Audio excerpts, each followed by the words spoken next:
महाराज दधी की मटकी में दे मारा। तो मैया ने देखा लाला ये क्या किया। सोई भगवान वहां से 9-11 हो गए। मैया कहने लगी गोपियां ठीक कहती थी, आज तो घर में ही इसने मटकी फोड़ दी। अब महाराज मैया छड़ी उठाई एक हाथ में और भगवान आगे आगे जा रहे हैं, मैया पीछे पीछे जा रही है। भगवान पीछे मुड़कर देखते मैया क्यों भाग रहे हैं। मैया ने कहा तारिके इधर तो आ, तेरी आरती उतारूंगी। भगवान ने कहा मैया आरती तो दीपक से उतारते, ये छड़ी क्यों ले रखी है हाथ में, इसको फेंक तब मैं तेरे पास आऊंगा। मैया को देख रहे हैं भगवान, मैया की चूनर नीचे लटक रही है, मैया पसीने पसीने हो रही है, बाल बिखर गए हैं मैया के। सोई भगवान एक जगह खड़े हो गए। मैया से कहा ले मैया चल अब आरती उतारना। सोई महाराज हाथ पकड़ा मैया ने और अब महाराज नंद भवन में लेकर आई। कहने लगी लाला तूने मटकी क्यों फोड़ी। अब जैसे ही मारने लगी तो कहने लगे अब नहीं करूंगा मैया, अब मत मारो।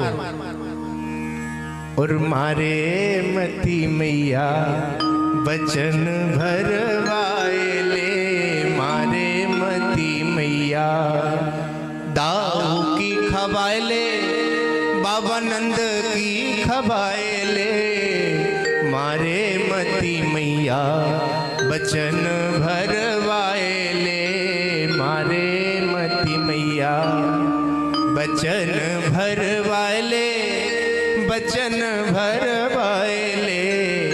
और गैयन की खवाए ले चाहे ग्वालन की खवाए ले, मारे मती मैया बचन भरवाए ले।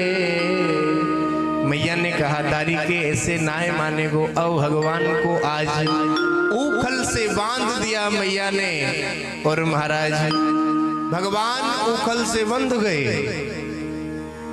जैसे ही उखल से मैया ने बांधा, मैया अपने कार्य में व्यस्त हो गई। आंगन में 2 यमलार्जुन के वृक्ष लगे हुए हैं। भगवान को मालूम है कि इनका भी उद्धार करना है।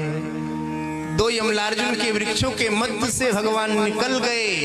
उखल आता है, दोनों के मध्य फंस गया। जैसे ही भगवान ने एक झटका लगाया, सो ही यमलार्जुन के वृक्ष उखड़ के नीचे गिर गए, लेकिन आवाज नहीं आई।